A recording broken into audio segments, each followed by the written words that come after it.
ফেরেশতাকে বলছে, এই আমার কি আর কোনো আওয়াজ শুনতে বাকি আছে? আমার সৃষ্টি জগতের কোনো আওয়াজ শুনতে বাকি আছে আমার? তখন একজন ফেরেশতা বললেন, আল্লাহ, একটা প্রাণীর আওয়াজ শুনতে বাকি। এটা সরা, এটা সরা, এর আওয়াজটা ভালো লাগছে না। সেই প্রাণীটার নাম বলবো? বলবো? মনে থাকবে? কোরআনের আয়াত দিয়ে বলছি, শুনে নিন। সেই প্রাণীটার নাম শুনুন। ওয়াকসিদ ফি মাশইকা ওয়াগদুদ মিন সাউতিক ইন্না আনকারাল আসওয়াতি লাসাউতুল হামির। 21 নম্বর পারার 12 নম্বর পৃষ্ঠার প্রথম নম্বর লাইন, সূরার নাম সূরা লোকমান। সেই প্রাণীটার নাম হলো গাধা। গাধা, গাধা, গাধার মতো চিৎকার চেঁচামেচি করে কথা বলাকে আল্লাহ অত্যন্ত ঘৃণা করেন। এই জন্য প্রত্যেক নবীর ভাষা ছিল টু দি পয়েন্টের উপরে। খুব চিৎকার করে তারা বলতেন না, আর একেবারে স্লো বলতেন না। ওয়াকানা বাইনা যালিকা কওয়ামা, সূরা ফুরকান। মধ্যবর্তী পন্থায় কথা বলতেন। এমন কোন নবী রসুলকে পাবেন না, এমন কোন আউলিয়া ইকরাম থেকে পাবেন না, এমন কোন হাক্কানি আলেমের কাছে গিয়ে পাবেন না যার গলার আওয়াজ খুব জোরে কথা বলে আর খুব আস্তে বলে না। এই আদর্শটা ছিল কোথায়? ইসলামের ভিতরে। আর এই আদর্শ আমরা নিয়ে গেলাম কোথায়? এই আদর্শ নিয়ে গেলাম কোর্টে। কোর্টে, কোর্টে যান, প্রধানমন্ত্রীর রুমে যান, প্রধানমন্ত্রীর ঘরে যান, গেলে দেখবেন সেখানে লেখা আছে কিপ সাইলেন্ট, কিপ সাইলেন্ট।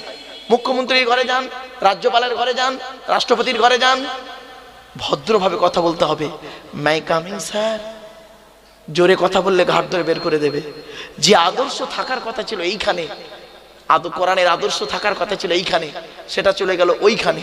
আর ওখানের গন্ডগোল হট্টগোলটা, চিৎকার চেঁচামেচিটা চলে এলো এইখানে। এটাই পার্থক্য বাপ। চলো, কি ওখানে কারা চিৎকার করছে না? অসুবিধা হচ্ছে নাকি?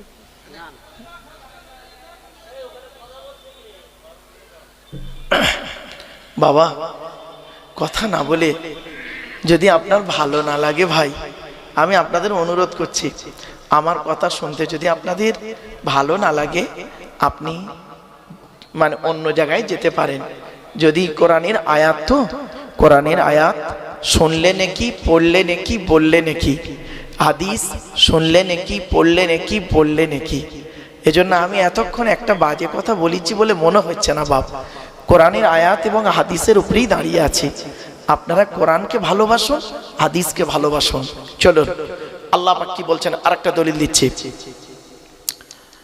আচ্ছা, আমরা সবাই বাঙালি মানুষ। এখন আমরা সবাই আমেরিকায় যাব। আমেরিকার ভাষাটা কি? ইংলিশ। এখন আমাদের মধ্যে সব মানুষ ইংরেজি ভাষা জানে না। এখন আমরা আমেরিকায় বেড়াতে গেলে আমাদের কি লাগবে? দুটো জিনিস লাগবে। কি? আমেরিকার একটা গাইড বুক, আমেরিকার একটা গাইড বুক লাগবে, আর আমেরিকার একটা গাইডার লাগবে, যিনি আমাদের ভাষা বুঝবেন, বুঝে ওই ভাষাগুলো আমাদের সুন্দর করে বুঝিয়ে দেবেন। ঠিক না ঠিক? তাহলে অজানা দেশে যেতে গেলে সেই দেশের দুটো জিনিস লাগে। সেই দেশের একটা গাইড বুক লাগে, আর সেই দেশের একটা গাইডার লাগে। এটা বুঝতে পেরেছেন? ব্যাস, কোরআন বুঝে ফেলেছেন। দেখুন, আল্লাহ বলছেন, আল্লাহু আখরাজাকুম মিন বুতুনি উম্মাহাতিকুম লা তা'লামুনা শাইয়্যা ওয়া জাআলা লাকুমুস সামআ ওয়াল আবসারা ওয়াল আফইদা লাআল্লাকুম তাশকুরুন। এই আয়াতটা কোথায় আছে? 14 নম্বর পারা, 14 নম্বর পৃষ্ঠা, 12 নম্বর লাইন, সূরার নাম সূরা নাহাল। আল্লাহ বলছেন, আমি আল্লাহ তোদেরকে তোদের মায়ের পেটের ভিতর থেকে বের করেছি। আল্লাহু আখরাজাকুম মিন বুতুনি উম্মাহাতিকুম, আমি আল্লাহ তোদেরকে তোদের মায়ের পেটের ভিতর থেকে বের করেছি। লা তা'লামুনা শাইয়্যা, পৃথিবীর কোনো ভাষাই কোনো জিনিসই তুই জানতিক না। ওয়া জাআলা লাকুমুস সামআ, শোনার জন্য আমি আল্লাহ তোর কান দান করেছি। ওয়াল আবসারা, দেখার জন্য চোখ দান করেছি। ওয়াল আফইদা, বোঝার জন্য, সৃষ্টি জগৎকে বোঝার জন্য সুন্দর হৃদয় দান করেছি। কেন? লাআল্লাকুম তাশকুরুন, পৃথিবীতে যাতে আমার শুকরিয়া আদায় করতে পারিস। এরপরে আসছি, আল্লাহ বলছেন, তোকে আমি একা পাঠাইনি তো পৃথিবীতে, হে মানব জাতি, আদমের সন্তান, তোকে আমি একা পাঠাইনি। মায়ের পেট হলো একটা জগৎ, এই জগতে 10 মাস 10 দিন ছিলিস, তারপরে পৃথিবীর মুখ যেদিন দেখলি সেই দিন থেকে মরণ পর্যন্ত তোকে একা পাঠাইনি। এই পৃথিবীর হাওয়া, এই পৃথিবীর পরিবেশের সঙ্গে শুট করার জন্য আমি কি করেছি জানিস? দুটো জিনিস দিয়ে পাঠিয়েছি। এই পৃথিবীর একটা গাইড বুক দিয়েছি, আর এই পৃথিবীর একটা গাইডার দিয়েছি। এই পৃথিবীর গাইড বুকটার নাম হলো কোরআন, আর গাইডারটার নাম হলো মুহাম্মদ সাল্লাল্লাহু আলাইহি সাল্লাম। অর্থাৎ তুই গাইড বুকটাকে ফলো করবি আর গাইডারটাকে ফলো করবি, তাহলে আর তোর কোনো সমস্যাই থাকবে না। আমরা গাইড বুকটাকে ফলো করিনি আর গাইডারটাকেও ফলো করিনি। সমস্যা হচ্ছে আমাদের, এইটাই আমাদের সমস্যা। তো আরেকটা উদাহরণ দিচ্ছি। কম্পিউটার শিখতে গেলে বাবা দুটো জিনিস লাগে, একটা থিওরি, একটা প্র্যাকটিক্যাল। কম্পিউটার শিখতে গেলে দুটো জিনিস লাগে, একটা থিওরি, একটা প্র্যাকটিক্যাল। তো ইসলামে দুটো জিনিস আছে, একটা থিওরি, একটা প্র্যাকটিক্যাল। ইসলামের থিওরিটার নাম কি? কোরআন থিওরি, আর প্র্যাকটিক্যালটার নাম মুহাম্মদ সাল্লাল্লাহু আলাইহি সাল্লাম। কোরআনে কি, এবার উদাহরণটা দিচ্ছি। কোরআনে আল্লাহ বললেন আকিমুস সালাত, তোমরা নামাজ কায়েম করো। কিভাবে করবেন? মুহাম্মদ সাল্লাল্লাহু আলাইহি ওয়াসাল্লাম প্র্যাকটিক্যাল করে দেখিয়ে গেলেন। কোরআনে বলা হলো ইয়া আইয়ুহাল্লাযীনা আমানু কুতিবা আলাইকুমুস সিয়াম, তোমাদেরকে রোজা ফরজ করা হলো। কিভাবে রোজা করবেন? প্র্যাকটিক্যাল করে দেখিয়ে গেলেন মুহাম্মদ সাল্লাল্লাহু আলাইহি ওয়াসাল্লাম। কোরআনে বলা হলো ওযু করো, কিভাবে করবেন? প্র্যাকটিক্যাল করে দেখিয়ে গেলেন মুহাম্মদ সাল্লাল্লাহু আলাইহি ওয়াসাল্লাম। কোরআনে বলা হয়েছে আত্মীয়দের সঙ্গে সুসম্পর্ক রাখো, কিভাবে সম্পর্ক করবেন? প্র্যাকটিক্যাল করে দেখিয়ে গেলেন মুহাম্মদ সাল্লাল্লাহু আলাইহি ওয়াসাল্লাম। কোরআনে বলা হলো ন্যায় বিচার করো, কিভাবে করবেন? প্র্যাকটিক্যাল করে দেখিয়ে গেলেন মুহাম্মদ সাল্লাল্লাহু আলাইহি ওয়াসাল্লাম। আজ যদি আমরা থিওরিটাও ফলো করিনি, প্র্যাকটিক্যালটাও ফলো করিনি, তা আমরা তোমার খাবই। আমরা কি করেছি? থিওরি ছেড়ে দিয়েছি, প্র্যাকটিক্যাল ছেড়ে দিয়েছি, দিয়ে কি করেছি? তৃতীয় কোনো ব্যক্তি বা বস্তুর উপরেও নির্ভর করেছি। ঠিক না বেঠিক আমার বাপেরা? কোরআন হাদিস ইজমা কিয়াস, ইজমা কিয়াসটা কোনো বাইরে নয়। এই কোরআন হাদিস থেকে বের হওয়া দুটো জিনিস ইজমা এবং কিয়াস, এটা মাথায় রাখুন। এই কথাগুলো একটু মাথায় রাখুন, তাহলে বুঝতে সুবিধা হবে। চলুন, আল্লাহ রাসূল বললেন তোমরা জান্নাতের আশা করো। মনে পড়ছে হাদিসটা? না ভুলে গেছেন? জান্নাত 5 শ্রেণীর মানুষের জন্য আশা করে। মনে পড়ছে কি আপনাদের? 1 নাম্বার কি বলেছিলাম? তালিয়াল কোরআন, প্রত্যহ কোরআন তেলাওয়াতকারী মানুষের জন্য জান্নাত আশা করে। 2 নাম্বার হলো ওয়াহাফিজিল লিসান, জবানকে হেফাজতকারী মানুষের জন্য জান্নাত আশা করে। 3 নাম্বার হলো অমুতিমিল জিআন, ক্ষুধার্তকে খাদ্য দানকারী মানুষের জন্য জান্নাত আশা করে। আল্লাহ আপনাদের অর্থ দিয়েছে, বাপ মরে গেছে, মা মরে গেছে, বাম্মার নামে দুটো ফকির খাওয়াতে পারেন না? বাড়ি থেকে ভাববেন, আপনি তো খাওয়ান না, খাওয়াবেন। অমুতিমিলি জিআন, ক্ষুধার্তকে খাদ্য দানকারী মানুষের জন্য জান্নাত আশা করে। 4 নাম্বার অমুকসিল উরিয়ান, বস্ত্রহীনকে বস্ত্র দানকারী মানুষের জন্য জান্নাত আশা করে। আপনার কাছে অনেক গরিব এসছে আপনার গ্রামে, দুটো গরিবকে যদি আপনি কাপড় দান করেন, মনে রাখবেন এই হাদিসটা আমল হয়ে যাবে। 5 নাম্বার হলো ওমান সাল্লা আলা হাবিবির রহমান, যে ব্যক্তি নবীর উপরে বেশি বেশি করে দরুদ পাঠ করে, ওই লোকটার জন্য জান্নাত আশা করে। একবার দরুদ শরীফ পড়িয়েছিলাম আপনাদেরকে, কোরআনের আয়াতের সাথে সাথে বিভিন্ন অ্যাঙ্গেল থেকে অনেক কথা আপনাদেরকে বোঝাতে চেষ্টা করেছি। আসুন, আপনাদেরকে আরেকটা কথা বলতে গিয়ে চলে গেছিলাম, ব্যাকে এলাম। সেটা হলো কি, যে জলসা যখন দেবেন 3টে জিনিসকে ফলো করবেন বলেছিলাম। তার মধ্যে একটা বলেছিলাম কি, বক্তা। 2 নাম্বার বলেছিলাম কমিটি। জলসা কমিটি হতে গেলে 3টে গুণ থাকতে বলেছিলাম। শুধু জলসা কমিটি না, আমাদের সকলের থাকতে হবে। কি কি বলেছিলাম? একটা হলো সৎ হতে হবে, 2 নাম্বার হলো হালাল খাবার খেতে হবে। হালাল খাবার খেতে খেতে আলোচনা করতে গিয়ে একটা ব্যক্তির উত্তর দিতে গিয়ে অনেক দূর চলে গেছিলাম। 3 নাম্বার হলো আমাদেরকে 5 ওয়াক্ত নামাজি হতে হবে। দুঃখের বিষয়, আজকের এখানে অনেক মানুষ এমনও বসে দাঁড়িয়ে আছেন এশার নামাজটাই পড়েনি। ভুল বললাম বুঝি না? এশার নামাজটাই পড়েনি। বাপেদের অনুরোধ করে বলে যাচ্ছি, মনে রাখবেন এই কোরআনে আছে 82 জায়গায় বিভিন্ন অ্যাঙ্গেলে নামাজের কথা, আর লেখাপড়ার কথা কোরআনে আছে 92 জায়গায়। আমরা লেখাপড়ায় পিছিয়ে আর নামাজ থেকে দূরে সরে আছি। এজন্য অনুরোধ করে বলে যাচ্ছি মা বোন বাবাজি যুবক ভাইদেরকে, নামাজ বিশেষ ব্যক্তি বিশেষ কারণ ছাড়া নামাজ কারোর জন্য মাপ নেই। আপনি যদি দাঁড়িয়ে দাঁড়িয়ে পড়তে না পারেন, বসে পড়ুন, বসে বসে নামাজ পড়ুন। বসে বসে যদি নামাজ পড়তে না পারেন, আপনি শুয়ে শুয়েও নামাজ পড়ুন। শুয়ে শুয়েও যদি পড়তে অসুবিধা হয়, আপনাকে ইশারাতেও নামাজ পড়তে হবে, তথাপি আপনার জন্য নামাজ মাপ নাই। এটা খেয়াল রাখবেন। নামাজ যে কি জিনিস পরে আলোচনা যখন আসবে তখনই বুঝবেন। চলো এবার আসছি মসজিদ কমিটি। রাগ করবেন না কেউ আমার উপরে। জলসা কমিটি হয়েছে, মসজিদ কমিটি। মসজিদ কমিটি যাকে তাকে করবেন না, কঠিন গোনা হবে বাবা।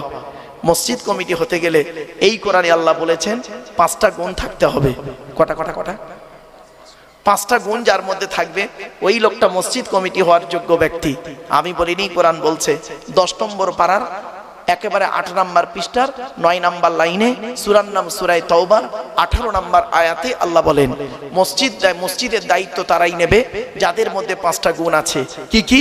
1 নম্বর কোরআন বলছে ইন্নামা ইয়ামুরু মাসাজিদাল্লাহ মান আমানা বিল্লাহ। ওই ব্যক্তি মসজিদের কমিটি হওয়ার যোগ্য ব্যক্তি, মসজিদের দায়িত্ব নেওয়ার যোগ্য ব্যক্তি, যে ব্যক্তি 100% আল্লাহকে বিশ্বাস করে। আপনি আল্লাহকে 100% বিশ্বাস করেন কিনা বাড়ি থেকে ভাববেন। আমাদের ইমানটা কোথায় আছে জানেন? রাগ করবেন না, আমরা সুযোগ সন্ধানী মানুষ। বিপদে পড়লে আল্লাহর ডাকি, আর বিপদ থেকে উদ্ধার হয়ে গেলে আল্লাহকে ভুলে যাই। ওই রকম ইমানের কথা বলিনি। আপনি এই রকম ইমান তৈরি করুন। ছোট্ট একটা উদাহরণ দিচ্ছি, 100% ইমান কাকে বলে শুনে নিন। একটা বাস্তব উদাহরণ, আজমির শরীফ নাম শুনেছেন? আরে ভাই বলুন না, কথা বলুন। আজমির শরীফে একজন আল্লাহর ওলির কবর আছে, জানেন তো? খাজা মঈনুদ্দিন চিশতি আজমিরি রহমাতুল্লাহ আলাইহি, ওনার জীবনী থেকে পাওয়া গেছে কি উনি একদিন ফজরের নামাজের পরে তারাগড় পাহাড়ের নিচে গাছের তলায় বসে বসে সূরা ইয়াসিন তেলাওয়াত করছিলেন। পড়া কমপ্লিট হয়ে গেছে, উপরের দিকে চেয়ে দেখছে কিছু যুবক ছেলে বড় একটা পাথর ধরে দাঁড়িয়ে আছে। ওদের উদ্দেশ্য কি? পাথরটা ফেলে দেবে, আর পাথরটা গড়িয়ে গড়িয়ে এসে খাজা মঈনুদ্দিন চিশতি আজমিরি রহমাতুল্লাহ আলাইহির মাথায় পড়বে, আর পাথর চাপা পড়ে খাজা মঈনুদ্দিন চিশতি রহমাতুল্লাহ আলাইহি মারা যাবে, ওদের ধারণা। উনি বুঝতে পারলেন যে ছেলেগুলো পাথরটা ধরে দাঁড়িয়ে আছে, ফেলে দেবে, আমার মাথায় এসে পড়বে। 100% ইমান কাকে বলে দেখুন। জাস্ট ফর এক্সাম্পল, পাথরের দিকে চেয়ে 2টো বাক্য বলেছিলেন, 2টো বাক্য। একটা বাক্য কি বলেছিল জানেন? হে পাথর, তোর দ্বারাই যদি আল্লাহ আমার কপালে মৃত্যু লিখে রাখে, তাহলে আমি এটাই বিশ্বাস করব আমার তকদিরে এই পাথরেই মৃত্যু লেখা আছে, আমার কোনো দুঃখ হবে না। কিন্তু পাথর, তোর দ্বারাই যদি আল্লাহ আমার কপালে মৃত্যু লিখে না রাখে, পাথর তুই আজকের আল্লাহর হুকুমে ওই জায়গায় দাঁড়িয়ে যা। আজও পর্যন্ত পাথর আল্লাহর হুকুমে ওই জায়গায় দাঁড়িয়ে আছে। এরই নাম 100% ইমান। বাবাজি, খালি গালে দাঁড়িয়ে আর মাথায় টুপি দিয়ে মসজিদে গিয়ে নামাজ পড়ার নাম ইমানদার নয়। এই কোরআনে আছে খাঁটি মোমেন হতে গেলে 30টা গুণ লাগবে। কটা কটা কটা? 30টা গুণ লাগবে খাঁটি মোমেন হতে গেলে। সর্বাধিক 30টা, সর্বনিম্ন 5টা। আর হাদিসে এসেছে কটা জানেন? আল ঈমানু বিসউ ওয়া সাবউনা শুবা, 70টা শাখা প্রশাখা। তাহলে 30 আর 70 কত? 100টা গুণ যে ব্যক্তির মধ্যে থাকবে, ওই ব্যক্তি হলো খাঁটি 100% পারফেক্ট মোমেন। আর খাঁটি মোমেনের উপরের ধাপটা কি জানেন? মুত্তাকি। মুত্তাকি আমরা বলি না মোমেন মুত্তাকি? বলুন একটু কথা বলুন এটা আমার সঙ্গে। আমরা তো লোককে বলি মোমেন মুত্তাকি, যাকে তাকে মোমেন মুত্তাকি বলে দেন। শুনে নিন, মোমেন হতে গেলে কোরআনে আছে কমসে কম 5টা গুণ লাগবে, সর্বাধিক 30টা গুণ লাগবে।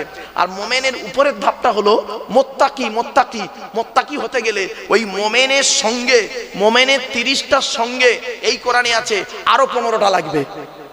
তাহলে কথা হলো 45টা গুণ যার মধ্যে থাকবে, সেই ব্যক্তি 2টো সার্টিফিকেট পাবে, মোমেন আর মুত্তাকি। এবার তার উপরে হলো পীর বা ওলি, হাক্কানি পীর বা ওলি, তার উপরের ধাপ। হাক্কানি পীর হতে গেলে, ওলি হতে গেলে এই কোরআনে আছে আরো 5টা লাগবে। সূরা ইউনূসের 62-63 নম্বর আয়াত।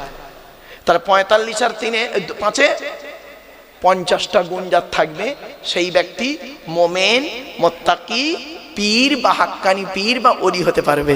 বাবা 50টা গুণ নেই, 50টা তো দূরের কথা, 5টা গুণ হয়তো তার মধ্যে পাওয়া যাবে না, তাকে পীর সাহেব বলে সার্টিফিকেট দেওয়াটা কত ভালো জিনিস আল্লাহ ভালো জানে। বাপ চলো আগিয়ে যাচ্ছি।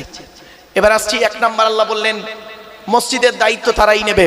মান আমানা বিল্লাহ, যে ব্যক্তি 100% আল্লাহকে মিল আখিরি, যে ব্যক্তি কিয়ামতকে 100% বিশ্বাস করবে। 3 নাম্বার হলো ওয়াকামাস সালাত, 5 ওয়াক্ত নামাজ আদায় করবে।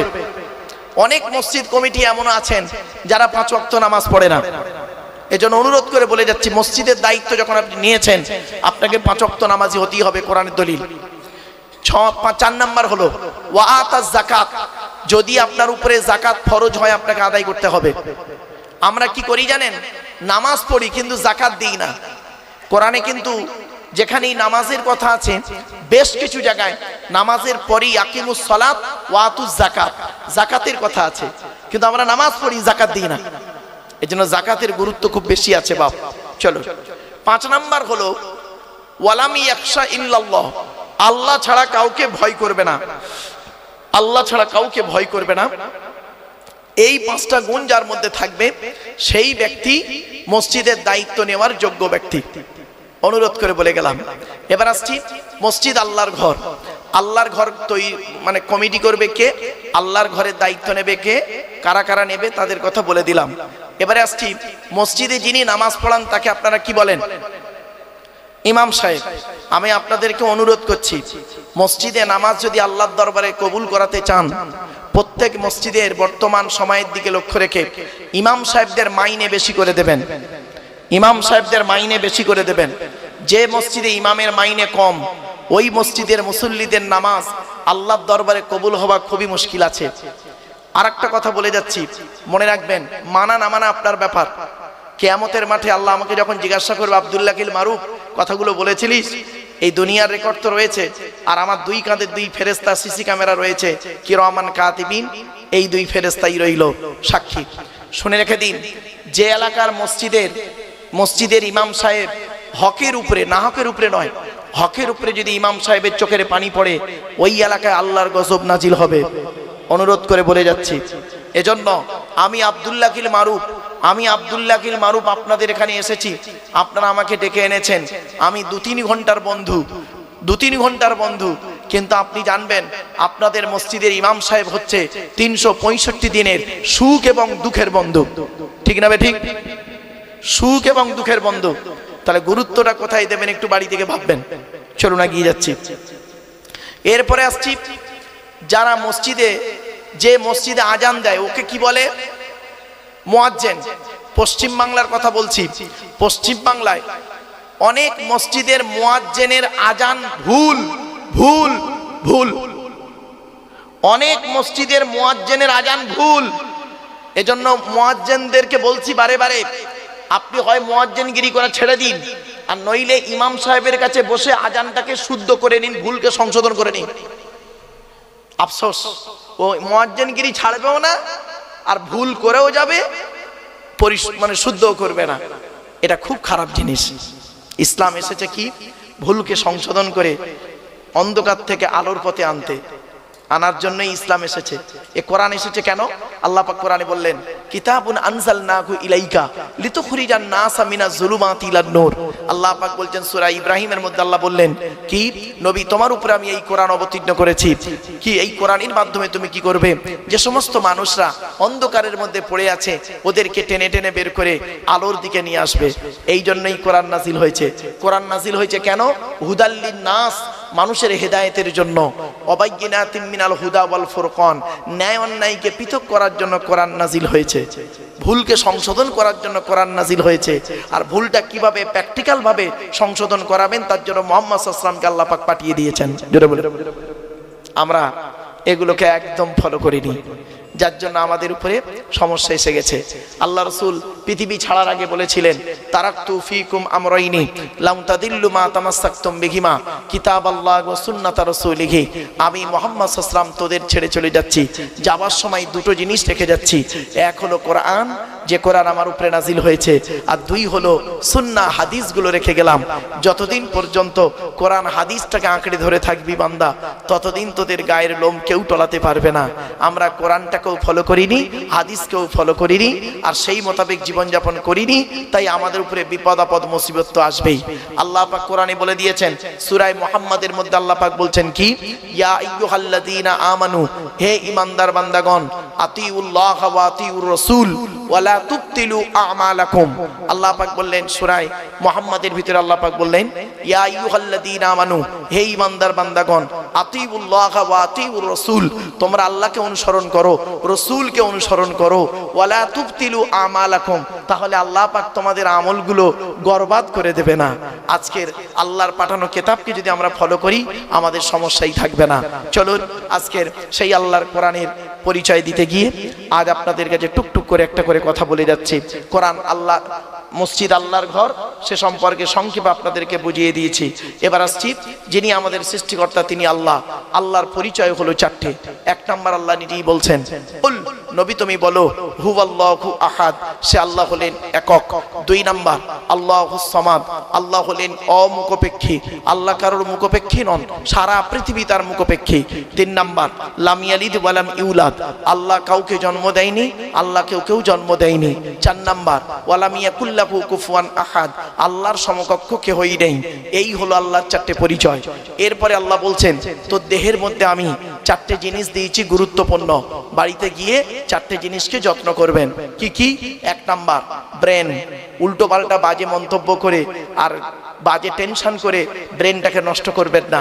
আল্লাহ ব্রেন দিয়েছে, অতি সূক্ষ্ম জিনিস, আর এটা খুব বড় নিয়ামত, এটা খুব বড় নিয়ামত, আল্লাহ দেয়া নিয়ামত আমাদের ব্রেন।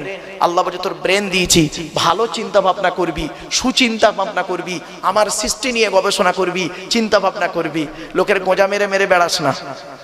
আমরা সেদিকে না গিয়ে লোকের গোঁজা মারতেই শুরু করলাম, এর দুর্নাম ওর বদনাম করতে শুরু করে দিলাম। চলো, দুই নাম্বার আল্লাহ বলছেন, আর একটা তো দেহের মধ্যে অঙ্গ দিয়েছি, সেই অঙ্গটার নাম হলো হার্ট, হার্টটাকে যত্ন করিস। তিন নাম্বারে আল্লাহ বললেন, আর একটা অঙ্গ দিয়েছি, তার নাম হলো লিভারটাকে যত্ন রাখার জন্য আমি আল্লাহ পৃথিবীতে দুটো খাবার তৈরি করেছি। এক নাম্বার হলো পেঁপে, আর দু নাম্বার হলো বাতাবি লেবু। এই দুটো খাবার পৃথিবীতে তৈরি করেছি তো লিভারটাকে ঠিক রাখার জন্য। চার নাম্বার হলো কিডনি, এগুলো একটু মনে রাখুন, কিডনি।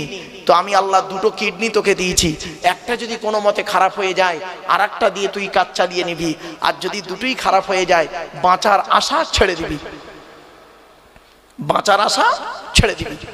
ডায়ালিসিস করতে করতে শেষ, আর নয় চেঞ্জ করা ছাড়া উপায় নেই, বাড়ি থেকে ভাববেন। এরপরে আল্লাহ বলছেন, তো দেহের মধ্যে আমি 9টা ছিদ্র দিয়েছি। কটা? আমাদের দেহের মধ্যে আল্লাহ 9টা ছিদ্র দিয়েছে। 9টা ছিদ্র কি কি?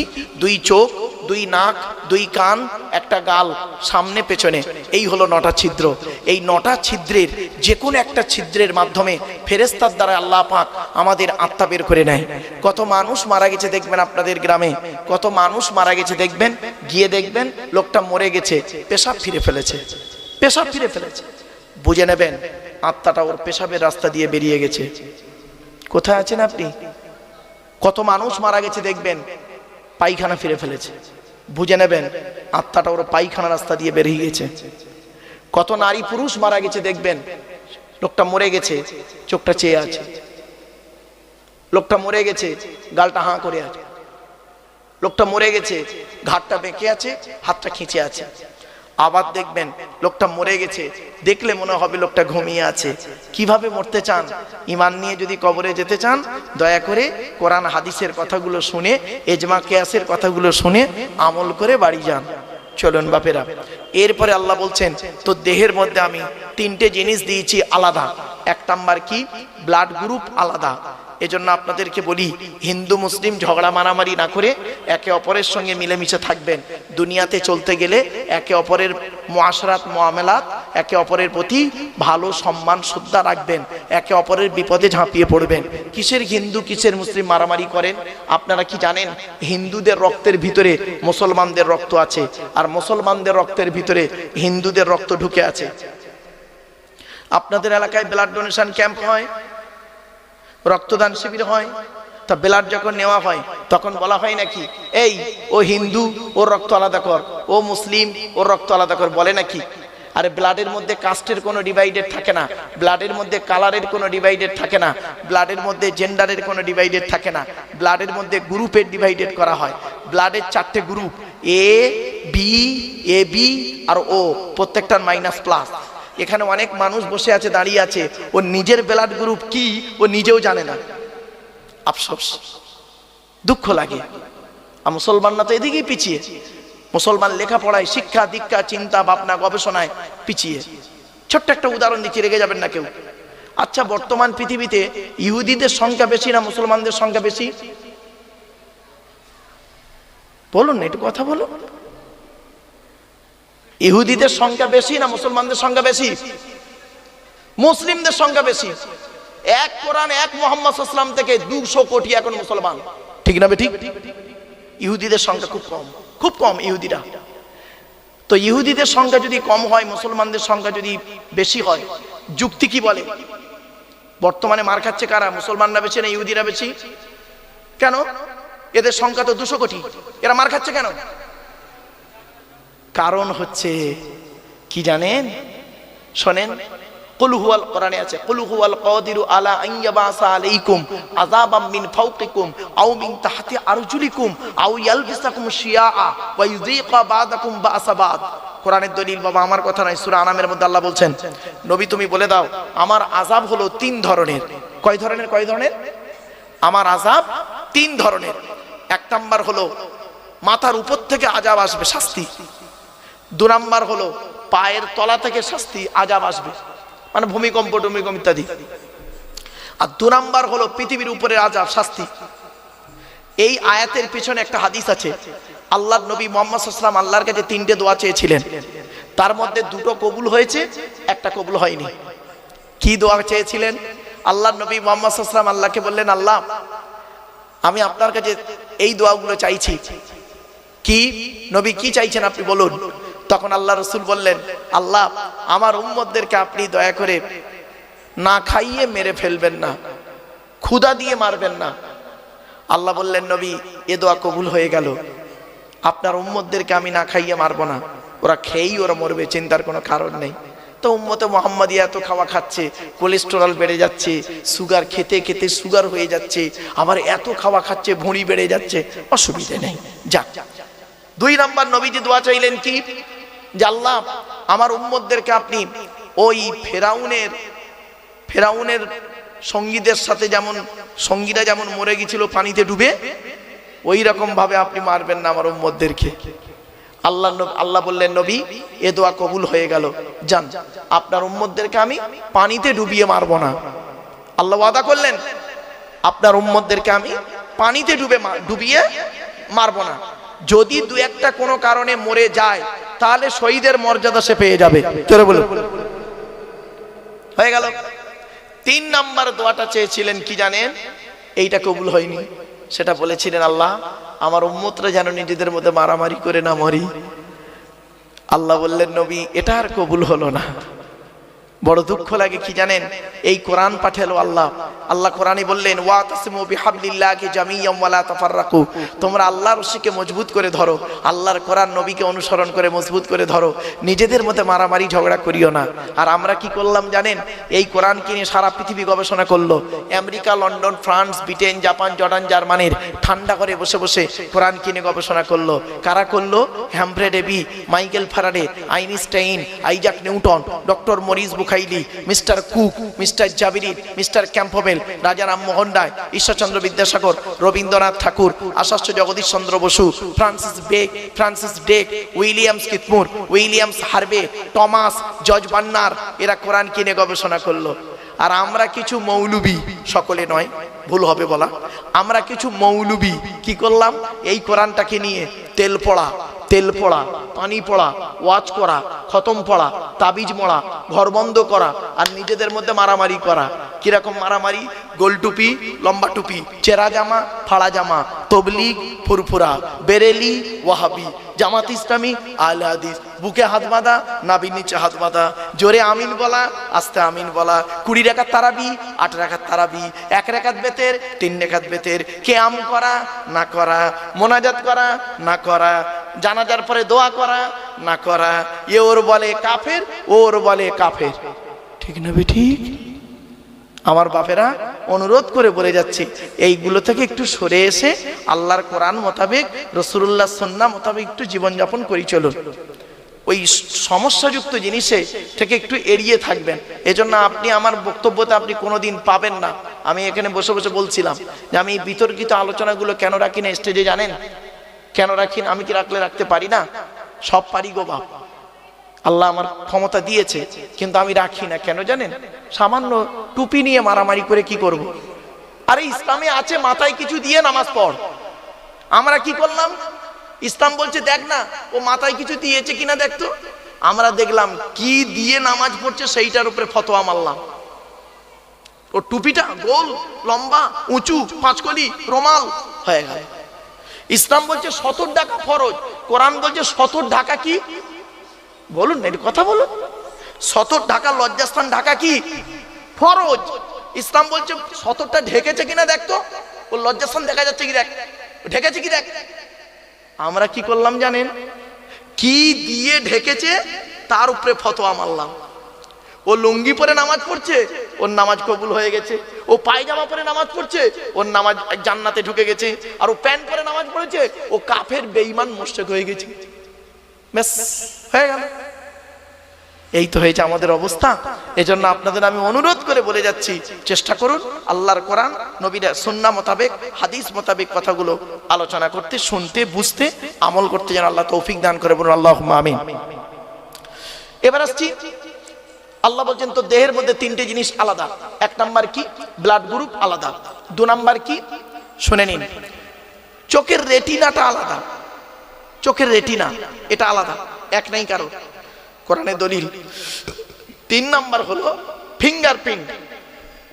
আধার কার্ড করার সময় ফিঙ্গারপ্রিন্ট দিয়েছিলেন, এই ফিঙ্গারপ্রিন্ট আলাদা, কোরআনে আছে।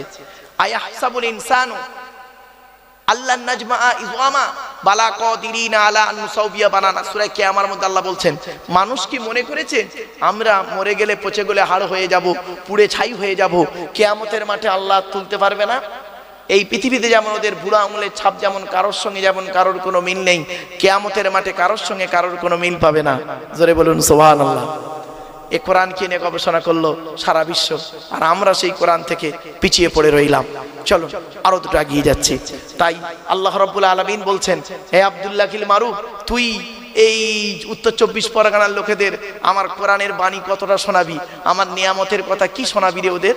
তুই শেষ করতে পারবি? কোরআন বলছে, ওয়ালাউ আন্নামা ফিল আরদি মিন শাজারাতিন আকলামু ওয়াল বাহরু ইয়ামুদ্দুহু মিন বা'দিহি সাবআতু আবহুরিম মা নাফিদাত কালিমাতুল্লাহ।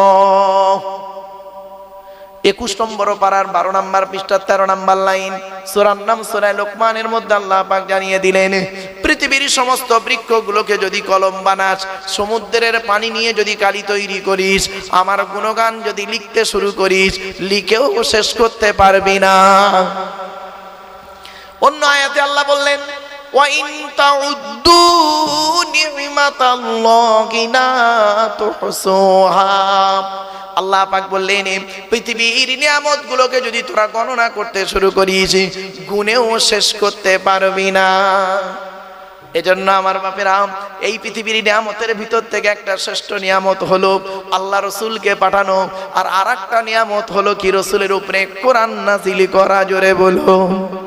সেই কোরআন আমার সামনে রয়েছে। আজকের এই কোরআন থেকে একটা সূরার সংক্ষিপ্ত আলোচনা আপনাদের কাছে রাখবো। শুনতে রাজি আছেন না? হ্যাঁ, চলো আগে এবার কোরআনের আচ্ছা, কোরআন যার উপরে নাজিল হয়েছে তার পরিচয় দেবো, তারপরে কোরআনের পরিচয় দিয়ে কোরআনের ওই সূরাটির ভিতরে ঢুকে যাব। চলো, কোরআন যার উপরে নাজিল হয়েছে তার নাম কি? মুহাম্মদ সাল্লাল্লাহু আলাইহি সাল্লাম, তাই তো? আচ্ছা, নবীদের পরিচয় কটা শুনে নিন। নবীদের পরিচয় হলো 3টে। কটা কটা কটা? 3টে। আল্লাহর পরিচয় হলো 4টে, মাথায় রাখুন। নবীদের পরিচয় হলো 3টে। কি কি? 1 নাম্বার, যিনি নবী হবেন তার চরিত্র উত্তম হতে হবে। এই পৃথিবীতে কোনো নবীর চরিত্র খারাপ ছিল না, আর থাকবে না। জোরে বলুন। প্রত্যেক নবীর চরিত্রকে আল্লাহ পাক উত্তম করে পাঠিয়েছেন। এজন্য নবীদের সম্পর্কে বাজে মন্তব্য কোনোদিন করতে যাবেন না, সাহাবীদের সম্পর্কে বাজে মন্তব্য কোনোদিন করতে যাবেন না। প্রত্যেকটা সাহাবী হলেন নক্ষত্রের ন্যায়। আল্লাহ রাসূল বলেছেন, আসহাবিকান নুজুম বিআইয়িহিম ইক্তিদাইতুম ইহতিদাইতুম। আমার প্রত্যেকটা সাহাবী হলো নক্ষত্রের ন্যায়, যাকে অনুসরণ করবে তার মাধ্যমে দুনিয়াতে শান্তি সম্মান পাবে, আখিরাতে জান্নাত পেয়ে যাবে। চলো এবার আসছি। 1 নাম্বার হলো নবীদের, নবী যিনি হবেন তার চরিত্র উত্তম হতে হবে। 2 নাম্বার হলো যিনি নবী হবেন তার উপরে আল্লাহর তরফ থেকে ওহী নাযিল হতে হবে। 3 নাম্বার হলো যিনি নবী হবেন তার দ্বারাই অলৌকিক ঘটনা ঘটতে হবে।